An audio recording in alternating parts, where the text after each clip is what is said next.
আসসালামু আলাইকুম। আমি আহসান হাবিব শিফাত পড়াশোনা করতেছি বুয়েট মেকানিক্যাল ইঞ্জিনিয়ারিং এ। তো আজকের এই ভিডিওতে ভেক্টর অধ্যায়ের যত ফর্মুলা এবং কনসেপ্ট আছে সেগুলো নিয়ে আলোচনা করব। তো এই ভিডিওটা মূলত তাদের জন্য যারা 40 থেকে 50 মিনিটের মধ্যে পুরো ভেক্টরের যতগুলো ফর্মুলা আছে, কনসেপ্ট আছে সেগুলো জানতে চাই বা রিভিশন দিতে চাই তাদের জন্য। একসময় আমি এরকম ভিডিও খুঁজতাম। তো চলো শুরু করা যাক ক্লাসটা। তোমার মনোযোগ দিয়ে দেখবে ইনশাল্লাহ। দেখো, এখানে আমি কিছু টপিক লিখে রাখছি, এর বাইরেও টপিক আছে। তো প্রথমে আমরা ভেক্টর, একক ভেক্টর, সরণ ভেক্টর, বিপ্রতীপ ভেক্টর এভাবে সিরিয়ালি সবকিছু শেষ করব। এরপরে বাকিগুলো আরো শুরু করব। তো দেখো ভেক্টর, তো ভেক্টর জিনিসটা মূলত আমরা কি জানি? ভেক্টর ভেক্টর রাশি কি দ্বারা প্রকাশ করা হয়? ভেক্টর রাশিকে কি দ্বারা প্রকাশ করা হয়? মান এবং তার দিক দ্বারা। তো তার একটা মান থাকবে, তার সাথে একক ভেক্টর গুণ দিব। একক ভেক্টরটাই তো আমার দিক প্রকাশ করে, তো একক ভেক্টরটা গুণ দিয়ে দিব, তাহলে তো এটা প্রকাশ পেয়ে যাবে। এরপর আসো একক ভেক্টর। এই যে একক ভেক্টর, এটা মূলত ইউজ করা হয় দিক প্রকাশের জন্যই, দিক নির্ধারণ করার জন্যই। তো একক ভেক্টরকে আমরা এ ক্যাপ দ্বারা প্রকাশ করি। তাহলে এ ক্যাপ, একটা ভেক্টর যদি এ ভেক্টর হয় এবং তার মান দ্বারা যদি তাকে ভাগ দেই, তাহলে তো আমরা একক ভেক্টর তার দিকটা পাবো, তাই না? তো এটা পাইলাম। এখন আসো সরণ ভেক্টর।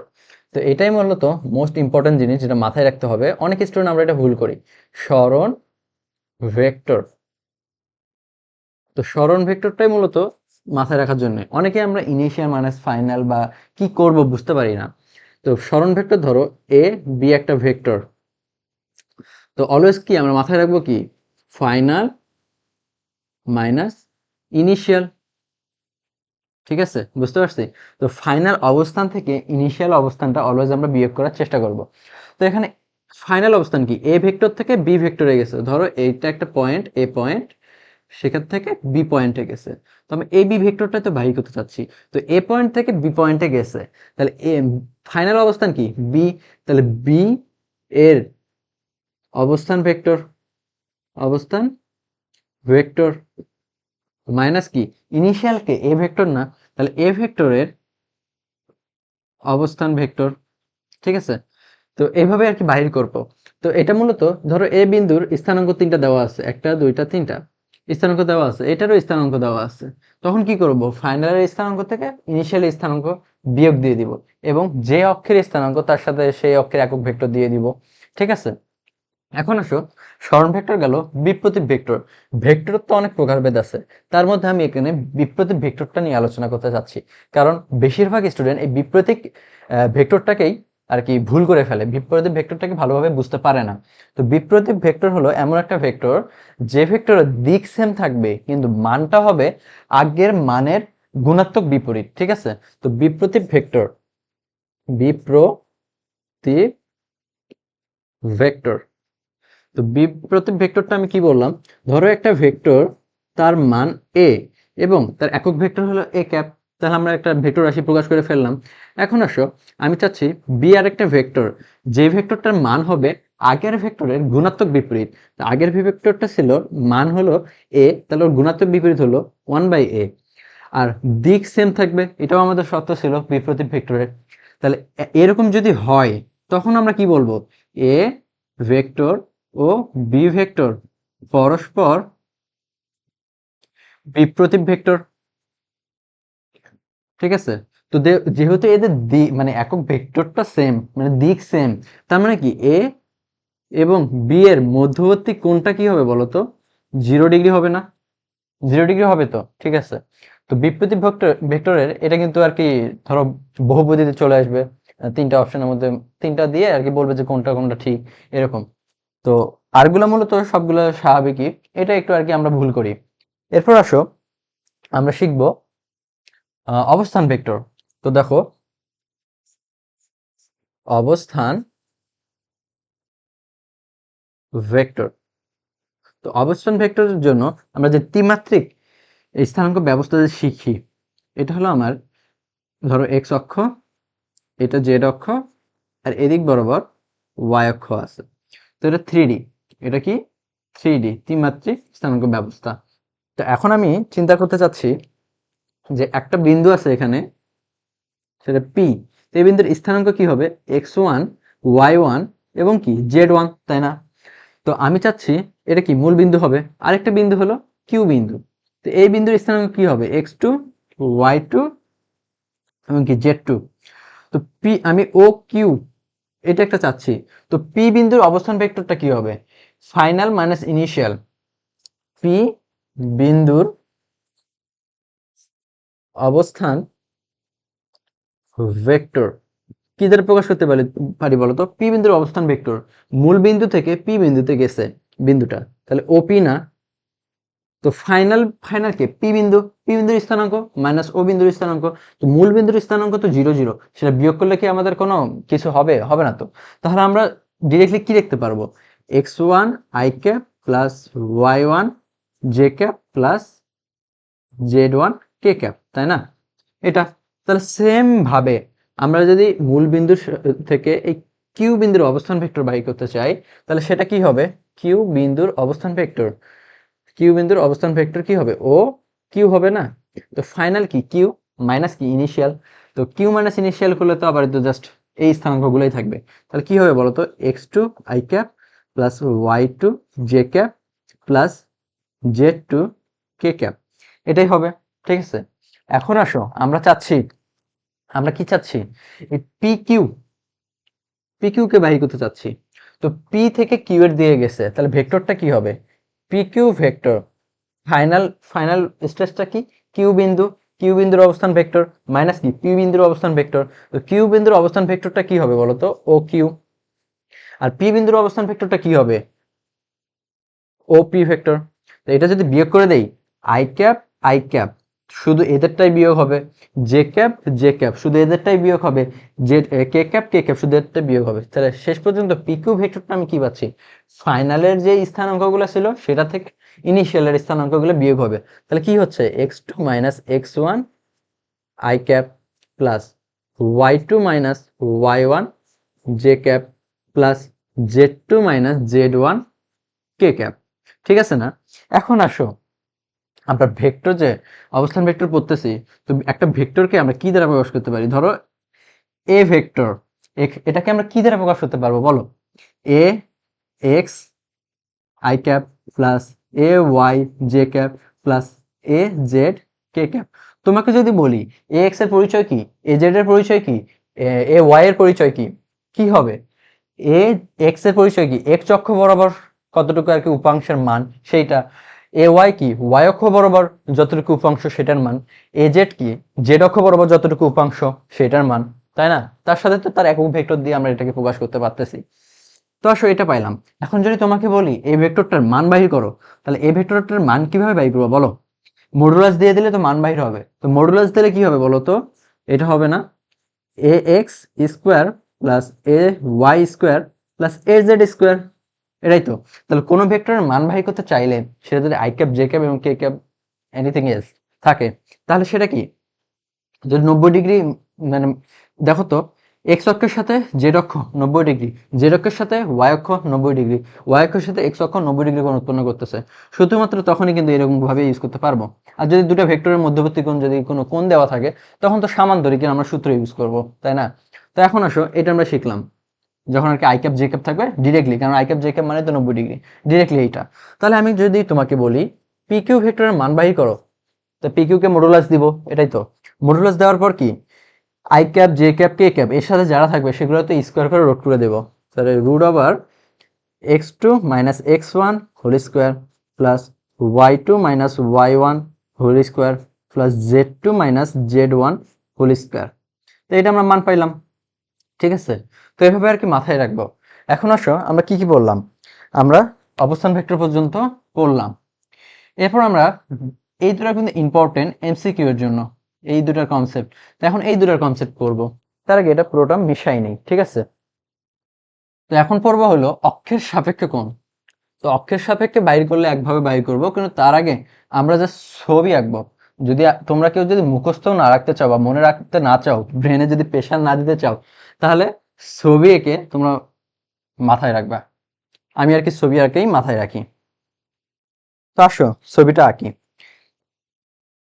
এটা কি এক্স অক্ষ, এটাকে আমরা জেড অক্ষ, আর এটা হলো আমার ওয়াই অক্ষ। ঠিক আছে, তো এখন আমি একটা পি বিন্দু তোমার এখানে নির্ধারণ করে দিচ্ছি, একটা বিন্দু, এই বিন্দু পর্যন্ত এই ভেক্টরটা, তো এই ভেক্টরটার মান আমি এ ভেক্টর বলে দিলাম। তাহলে এ ভেক্টর যদি হয় তাহলে এই লেন্থটুকুর মান কতটুকু হবে, মডুলাস অফ এ, তাই না? মডুলাস অফ এ হবে। এটাকে আবার কি লিখতে পারবো বলো তো, এখনই তো শিখলাম, A X square plus A Y square plus A Z square, লিখতে পারবো না? তো এক্স অক্ষ বরাবর কতটুকু গেছে, সেটা তো এক্স অক্ষ বরাবর উপাংশের মান, তো এক্স অক্ষ বরাবর কতটুকু গেছে, এ এক্স, তাই না? তো আঁকি, ধরো এক্স অক্ষ বরাবর এই পর্যন্ত গেছে, তো এতটুকুর মান কি হবে, এ এক্স হবে, নিলাম আমি এতটুকুর মান এ এক্স। এরপর কি ওয়াই অক্ষ বরাবর যাবে না, তো ওয়াই অক্ষ বরাবর ধরো গেল, ধরো ওয়াই অক্ষ বরাবর গেছে এই পর্যন্ত, সেটা হলো এ ওয়াই। এরপর কি জেড অক্ষ বরাবর যাবে, জেড অক্ষ বরাবর আঁকি, জেড অক্ষ বরাবর গেল, তাহলে এটা কি হবে, এ জেড, তাই না? তো দেখো তো, তোমায় কি বলছিলাম, কোন একটা তলের উপরে, এক্স ওয়াই তলের উপরেই তো জেড অক্ষ অবস্থিত, তাহলে এই তলের উপরে, এই তলের উপরে এই জেডটা কি লম্বভাবে আসে না, লম্বভাবে আসে না, আছে তো? আচ্ছা থাক, এখন আমরা বাইর করতে যাচ্ছি অক্ষের সাপেক্ষে কোণ। অক্ষের সাপেক্ষে কোণ দ্বারা কি বোঝাচ্ছে বলো, অক্ষের সাপেক্ষে, অক্ষকে এক্স অক্ষ, জেড অক্ষ, ওয়াই অক্ষ, এই অক্ষগুলোর সাপেক্ষে আমি কোণ বাইর করতে যাচ্ছি। তাহলে অক্ষের সাপেক্ষে কোণ কোনটা বলো তো, এইটা না? ধরো এক্স অক্ষের সাপেক্ষে আমি বাইর করতে যাচ্ছি, তাহলে থিটা এক্স। তাহলে থিটা এক্স কে আমি কিভাবে বাইর করতে পারি, আমি এই ভেক্টরের মান জানি, মানে এর রুট করে দিয়ে মান বাইর করতে পারবো। আর যে কোনো একটা ধরো এ এক্স এতটুকুর মান জানি, তো এতটুকুর জন্য আমি যদি ত্রিভুজটা কল্পনা করি, এতটুকুর জন্য এতটুকু ত্রিভুজ, এতটুকু যদি ত্রিভুজ কল্পনা করি, তাহলে সেখান থেকে আমি কি লিখতে পারবো, কস থিটা এক্স। ওই ত্রিভুজের জন্য, ওই ত্রিভুজের জন্য আমার কি কি অতিভুজকে এইটা, আর ভূমিকে এইটা, তাহলে এ এক্স ডিভাইডেড বাই ওই ভেক্টরটা। তো এটাকে কি লিখতে পারবো এখান থেকে, আমার তো থিটার মান, এক্স অক্ষের মাধ্যমে থিটা বাই করবো, সে কজ ইনভার্স, ভিতরে কি থাকতেছে, উপরে থাকতেছে এক্স অক্ষের উপাংশ ডিভাইডেড বাই এই মানটাকে কি লিখতে পারবো, root over a X square A Y square plus কি এ জেড স্কোয়ার। তো দেখো তো এখানে একটা প্যাটার্ন লক্ষ্য করে দেখো, আমি যদি এখন ওয়াই অক্ষের সাপেক্ষে বাইর করতে চাই থিটা ওয়াই, তাহলে আমার এখানে আসবে ওয়াই অক্ষের উপাংশ, আর নিচে কি ওই ভেক্টরটার মান। যদি আমি এখন জেড অক্ষের জন্য বাইর করতে বলি থিটা জেড, তাহলে এখানে উপাংশটা কি হবে, উপরের উপাংশ কি হবে, এ জেড, মানে জেড অক্ষের উপাংশ ডিভাইডেড বাই পুরো ভেক্টরের মান। এটা হলো দিক কোসাইন বলে এটাকে, এটাকে দিক কোসাইন বলে। ঠিক আছে, তো এইভাবে আর কি অক্ষের সাপেক্ষে বাহির করব। এখন আসো, অক্ষের সাপেক্ষে না বাহির করে আমি যদি তোমাকে বলি তলের সাপেক্ষে বাহির করো, তাহলে কি করবা, তলের সাপেক্ষে বাহির করলে আমার তলকে, তল জিনিসটাকে বুঝতে হবে। ধরো এক্স ওয়াই তল, এক্স ওয়াই তল বলতে আমি এই পুরোটা জিনিসটাকে বোঝাচ্ছি না, এটা একটা তল, এই পুরো জিনিসটা এই তলটাকে বোঝাচ্ছি এক্স ওয়াই তল। যদি ওয়াই জেড বলি ওয়াই জেড তল, জেড ওয়াই বললে জেড তল। তো আমি এখন চাচ্ছি তোমাকে থিটা এক্স ওয়াই তল বাহির করতে বলতেছি। হ্যাঁ, তো এইটার জন্য এখন লক্ষ্য করো, এই তলে একটা ভেক্টর দেখতে পাচ্ছ না, এইটা, এটার মান কি হবে, এই দিয়ে গেছে এক্স, আবার লম্ব দিকে আসছে এইটা, তাহলে এটার মান কি হবে বলো তো, root over a X square plus A Y square, এই ভেক্টরটার মান। তো এই যে তল, এই ভেক্টরটা তো ওই তলের উপরেই আছে, তো এই তলের সাথে যে কোণটা উৎপন্ন করতেছে সেটাই তো, এই ভেক্টরের সাথে যে কোণটা উৎপন্ন করতেছে সেটাই তো এক্স ওয়াই তলের কোণটা না বলতো, এই তল, এটা এক্স ওয়াই তলের সাথে যে কোণটা উৎপন্ন করতেছে সেটাই তো ওই কোণটা। তাহলে দেখো, আবার দেখো এই তলের উপরে এ জেড কি লম্ব না, লম্ব তো, তাহলে এতটুকু ত্রিভুজের জন্য আমরা যদি হিসাব করি, তাহলে কি ভাবতেছো দেখো তো, এটা কোণ, এটা কি লম্ব, আর এটা কি ভূমি। তাহলে ট্যান থিটা যদি ইউজ করি, ট্যান থিটা এক্স ওয়াই, লম্বকে এ জেড, ভূমিকে এই তো এই ভেক্টরটা, ভেক্টরের মান আর কি, তাই না? তো এখান থেকে থিটা এক্স ওয়াই কার কি লিখবো বলো তো, ট্যান ইনভার্স, সেম জিনিসটা। তো একটা জিনিস লক্ষ্য করো, একটা জিনিস লক্ষ্য করো, যখন এক্স ওয়াই তলের জন্য বাইর করতেছি, তখন এক্স ওয়াই তলের ভেক্টর আসতেছে রুট ওভার ওই দুটার উপাংশের স্কোয়ার, যখন ওয়াইজেড বলবো তখন ওয়াইজেড এর উপাংশের স্কোয়ার আসবে। আর দেখো তো যখন এক্স ওয়াই আসলো তখন কি উপরে জেড আসতেছে, মানে যেটা নাই সেটার উপাংশটা উপরে হবে। তাহলে দেখো আমি যদি তোমাকে বলি ওয়াইজেড বাহির করো, তাহলে ওয়াইজেড এর মধ্যে কে নাই? এক্স নাই, তাহলে উপরে কি এ এক্স উপাংশ বসবে, তাই না? আর নিচে কি যে দুটো আছে তাদের উপাংশের স্কোয়ারের রুট। ঠিক আছে, বুঝতে পারছি? তাহলে এই দুটো মূলত ইম্পর্টেন্ট ছিল। এখন আসো এখানে আরেকটা জিনিস জানার বিষয়, সেটা কনসেপ্টে আবার একবার বলবো, এখানে বলে দেই। এই যে অক্ষগুলোর সাথে যে আমি কোণগুলো পাচ্ছি, ঠিক আছে, অক্ষগুলোর সাথে যে কোণগুলো পাচ্ছি সেগুলোর কিন্তু স্কোয়ার বর্গের যোগফল, কসাইনের বর্গের যোগফল কিন্তু 1 হয়। হ্যাঁ, এই যে দিক কসাইন মানে কি, অক্ষগুলোর সাথে যে কোণটা বাহির করলাম এটাকে কনসেপ্টেও দিব, এখানেও দিচ্ছি। অক্ষগুলোর সাথে যে কোণগুলো বাইর করলাম সেগুলোর স্কোয়ার হলো cos square theta x plus, ধরো এই থিটা এক্স কে আলফা, থিটা ওয়াই কে বিটা এবং থিটা জেড কে গামা ধরতেছি। তাহলে কি লিখতে পারবো বলো তো? কোনগুলা কিন্তু কোসাইন, দিক কোসাইন মানে এই অক্ষের সাথে। তাহলে cos square alpha plus cos square beta plus cos square gamma equal কি 1 আসবে। আবার এখান থেকে যদি কজ স্কোয়ারকে তুমি কি লিখতে পারবা? 1 মাইনাস সাইন স্কোয়ার লিখতে পারবা না? তো সবগুলাতেই যদি 1 মাইনাস সাইন স্কোয়ার ইউজ করি তাহলে কি আসবে বলো?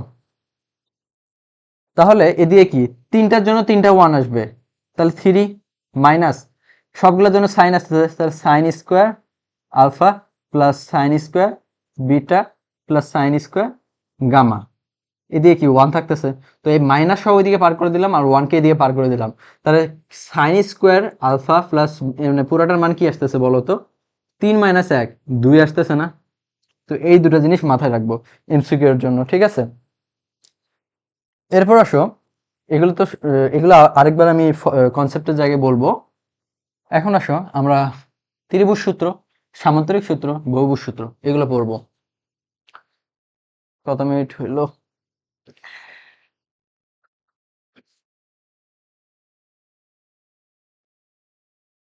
এখন আসো ত্রিভুজ সূত্র পড়ি।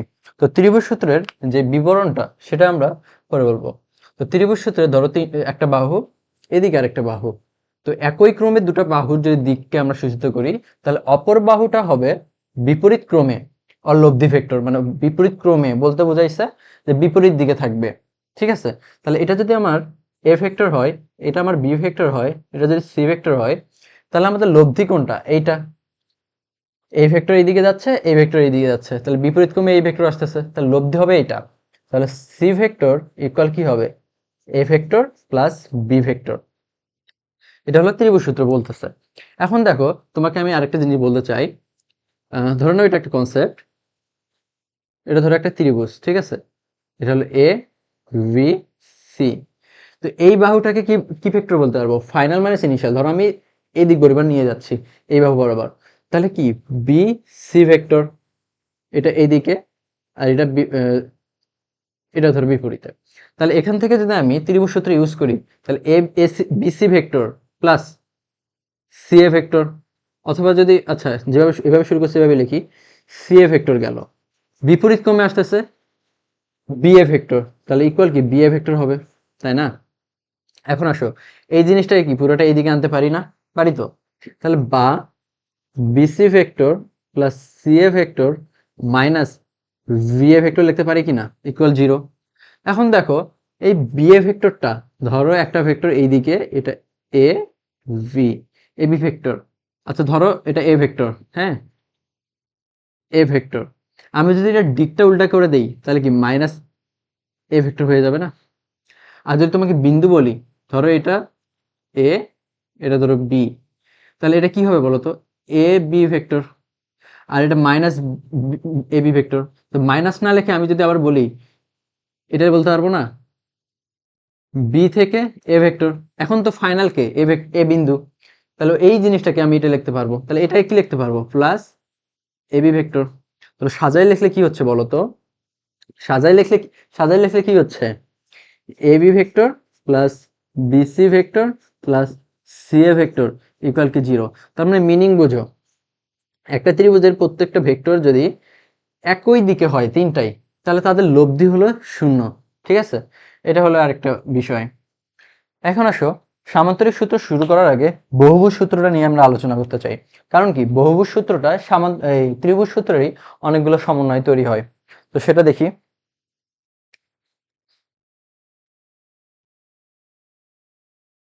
আসো, বহুভুজ সূত্র, ঠিক আছে।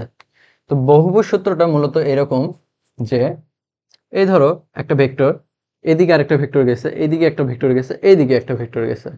এখন আমি বললাম এই রেজাল্টের ভেক্টরটা কি হবে। তো ডিরেক্টলি বলা যায়, যেখান থেকে শুরু হয়েছিল এখানে শুরু হয়েছে, আর শেষ হয়েছে এখানে। তো আমরা বলতে পারি শেষ থেকে শুরু থেকে শেষ, এটা হলো আমাদের রেজাল্টেন্ট ভেক্টর, ঠিক আছে। আর আর ভেক্টর, এটাকে আমি যদি এ ভেক্টর বলি, এটাকে যদি বি ভেক্টর বলি, এটাকে সি ভেক্টর বলি, এটাকে ডি ভেক্টর বলি, তাহলে আমার রেজাল্টেন্ট ভেক্টরটা কি হবে বলতো? R vector, A vector plus B vector plus C vector plus D vector, এটা হবে না?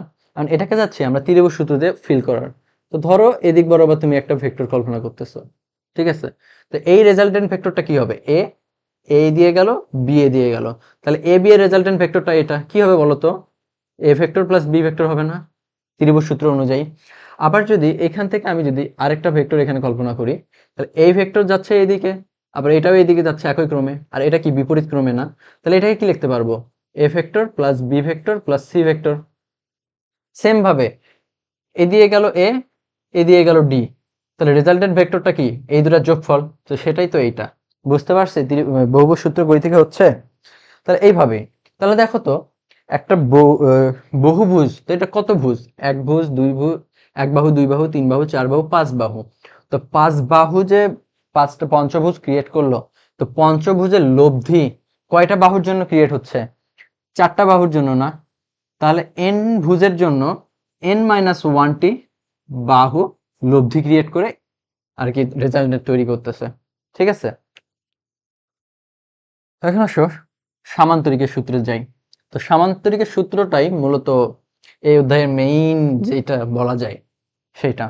তো সামান্তরিকের সূত্র, আচ্ছা এর পরে শুরু করবো, আপাতত এতটুকুই থাক।